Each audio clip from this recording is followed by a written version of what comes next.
Hey good morning সবাই। তো তোমরা সবাই কেমন আছো? আশা করি খুব ভালো আছো, আর আমিও খুব খুব খুব ভালো আছি। কারণ আজকে সত্যিই আমি খুব ভালো আছি।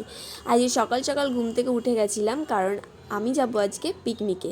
সব বন্ধুদের সাথে দেখা হবে, কারণ এটা ছিল আমার ব্র্যান্ড, মানে আমি যে ব্র্যান্ডে কাজ করি সেই ব্র্যান্ডের ডিস্ট্রিবিউটার পয়েন্ট থেকে পিকনিক। তো আমাকে ইনভাইট করা হয়েছিল, তো আমি যথারীতি রেডি হচ্ছিলাম চটজলদি, কারণ আমাকে তাড়াতাড়ি বেরোতে হবে, কারণ 8টায় উঠেছি আর আমাকে 9টার মধ্যে বেরোতে হবে। 1 ঘন্টায় স্নান কমপ্লিট করে রেডি হতে হতে সত্যিই অনেকটা টাইম লেগে গেছিলো।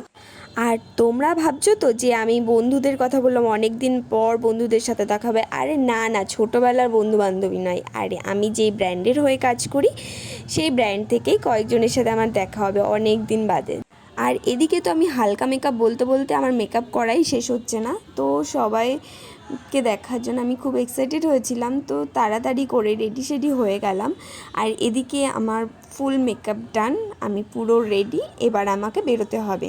আর এখানে তাড়াহুড়ো করছিলাম কারণ আমাকে বলা হয়েছিল 9টায় বেরোনোর কথা, কিন্তু আমি 9:20 বাজিয়ে দিয়েছিলাম। তাই ভাবছিলাম যে আমার জন্য গাড়িটা না ছেড়ে দেয়, তখন আমাকে একা একাই কীভাবে যেতে হবে।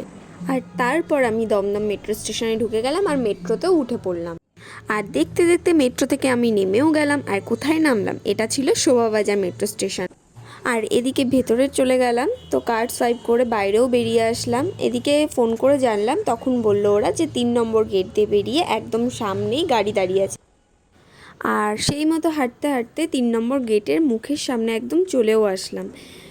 আমি ভাবছি যে আমি কি সবার ফার্স্টে চলে এসেছি, না সবাই চলে এসেছে, সেটা ভাবতে ভাবতেই পৌঁছেও গেলাম। দেখি সামনে একটা গাড়ি দাঁড়িয়ে আছে, আমি ভাবলাম ওটাই হয়তো আমাদের গাড়ি।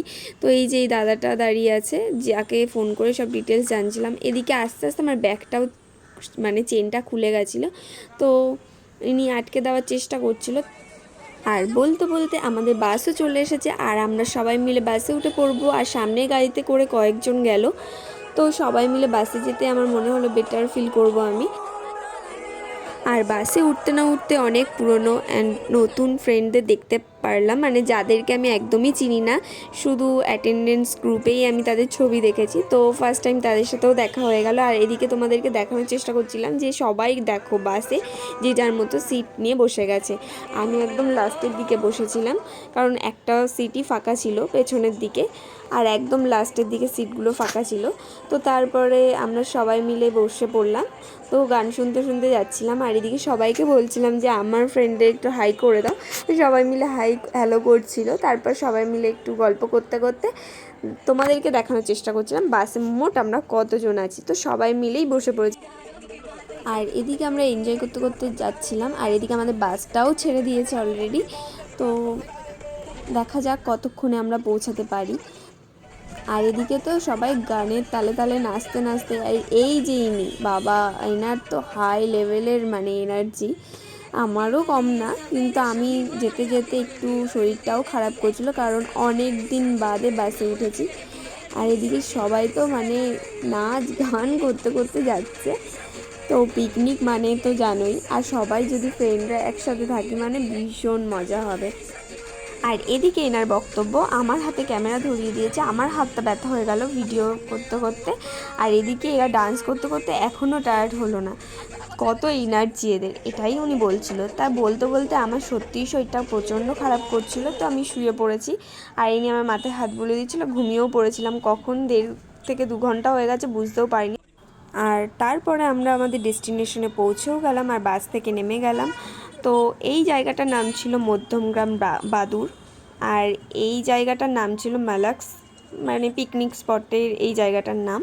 তো ভেতরে ঢুকতেই দেখি ভীষণ সুন্দরভাবে ডেকোরেট করা হয়েছে চারিদিক। আর ওই দূরে আমাদের মানে টিফিনের ব্যবস্থা করা হয়েছিল, আর এখানে সবাই বসেছিল। আর এই সাইডটাই ছিল খাবারের ব্যবস্থা করা হবে মানে দুপুরে। তো আমি সকালে ব্রেকফাস্টের জন্য খাবার নিয়ে নিলাম, আর এখানে সব মকটেল ককটেল সব রাখা হয়েছিল। তো এখান থেকেও আমি একটুখানি জুস কিছু নিয়ে নিলাম। আর এদিকে ওনার কথা শোনো। তুমি কি খাবে গো? আমি খাবো না, আমি তোমার থেকে খেয়ে যদি ভালো লাগে তবেই খাবো। দেখো মন্দি বলতে দেবে না, আমার থেকে খাবে, যদি ভালো লাগে তাহলে না আমাকে দিতে হবে। হ্যাঁ ওরা কি মজিজও খাবে? আমি কোনোদিন টেস্ট করিনি, এটা টেস্ট করবো। তাহলে বলে দে। আর এখানে সবার জন্য মজিটো বানানো হচ্ছিল, তো বলতে না বলতে সবার হাতে একটা করে চলে এসেছে। তো ওতে কে খাচ্ছিলাম বলে ও আমাকে এত অপমান করছিল। যাই হোক, ঠিক আছে, কোনো ব্যাপার না, বান্ধবী হয়, বলতেই পারে। যাই হোক, এখানে গল্প করতে করতেই চলে আসলো চিকেন কাবাব আর ফিশের কিছু আইটেম। যাই হোক, আমি চিকেন কাবাবটাই নিয়েছি। চলো এবার খেয়ে দেখি চিকেন কাবাবটা ঠিক কেমন ছিল। তো দেখে তো ভালোই লাগছিল, মুখে দিতেই দেখি মোটামুটি ভালোই ছিল চিকেন কাবাবটা। আর এদিকে এটা ছিল মন্দির, পাশে বসে সবাই মিলে একসাথেই গল্প করছিলাম। আর এখানে কেউ খেলা করছে, কেউ গল্প করছে, ওখানে গান হচ্ছে, সুন্দর বেশ মনোরম পরিবেশ, বেশ ভালোই লাগছিল। চারিদিকে লোকজনের ভিড়, লোকজন বলতে আমাদেরই সব ফ্রেন্ড সার্কেল থেকে শুরু করে ব্র্যান্ডের মানে কোম্পানির সব সুপারভাইজার, এসএম, ভিডি, আরএসএম সবাই ছিল। আর আমরা এই দিনটা প্রচণ্ড ভালোভাবে এনজয় করেছি। তারপরে সবাই যে যার মতন ঘুরছিলাম, একটুখানি চারিদিকের আশপাশটা একটু দেখছিলাম যে কীরকমভাবে সাজানো আছে। তো আমি একটু দাঁড়িয়ে, এখানে সুন্দর জায়গা বলে ব্যাকগ্রাউন্ডটা আসছিল, তাই আমি একটু ছবিও তুলে নিলাম। আর এই দেখো, ভেতরে একদম ছিল ফুলের বাগান। এখানে বিভিন্ন রকমের ভ্যারাইটি ফুল গাছ ছিল, যেগুলো দেখতে দারুণ লাগছিলো। আর এই সব দেখতে দেখতে একদম সোজা সামনে চোখ পড়লো যে ওখানে গাঁদা ফুল গাছ, আর গাঁদা ফুলগুলো একদম মানে পাতার থেকে বেশি ফুলে ভর্তি, আর ফুলগুলোও ছিল অনেক বড় বড়। আর তারপরে আমি আবারও চলে আসলাম এই মাঠে। আর তারপরে এখানে চলে এসেছি, এই যে এই দিদিটা হলো আমার সুপারভাইজার। আমি যে ব্র্যান্ডে কাজ করি, যে ব্র্যান্ডের হয়ে জব করি, সেই ব্র্যান্ডের সুপারভাইজার। আর যেই ডিস্ট্রিবিউটর পয়েন্ট থেকে পিকনিকের জন্য অর্গানাইজ করা হয়েছিল যেসব ব্র্যান্ড, সেই ব্র্যান্ডগুলো তোমাদেরকে দেখালাম চটজলদি। তারপরে এখানে চলে গেলাম একটা সুন্দর জিনিস দেখতে। আর এখানে এসে দেখি ডগদের থাকার সুন্দর একটা ব্যবস্থা রয়েছে। তারপর আমি কিছুক্ষণ ওদের সাথে টাইম কাটিয়ে নিলাম। আর ওকে আমি দেখলাম যে অদ্ভুত একটা জিনিস, যে ওকে একটা কিসি চাইলাম আর হট করে আমাকে কিসিও দিয়ে দিল। কি সুন্দর কথা বোঝে আমাদের, তাই না? মানুষরাও এতটা বোঝে না যতটা ওরা বোঝে। তারপরে আবারও মাঠে চলে আসলাম। আর এখানে এসে দেখলাম সবাই হই হুল্লোড় করছে, নাচ গান সব তো লেগেই আছে ইন্টার্সে। আর আমাদের খাওয়ারও টাইম হয়েছে, তাই বলছে চ নাচ গান তো পরে হবে, আগে খেয়ে নে তারপর তো নাচ গান।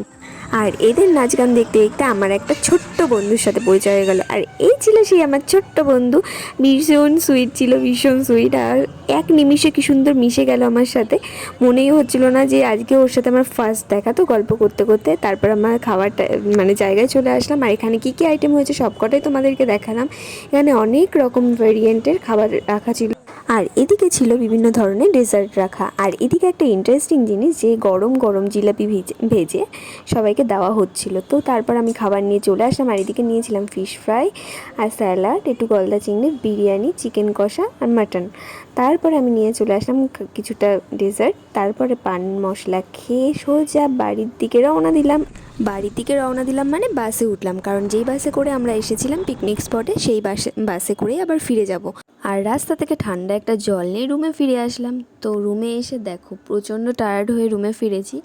আর তারপর রুমে ফিরে দেখি রুমের হাল একদম নাজেহাল অবস্থা, কারণ তাড়াহুড়ো করে যখন সকালে বেরিয়েছি, তো অনেক জিনিসপত্র ছড়ানো ছিটানো ছিল, সেগুলোকে চারিদিকে পরিষ্কার করে নিয়ে একটু ফ্রেশ হতে গেলাম। 2000 years later.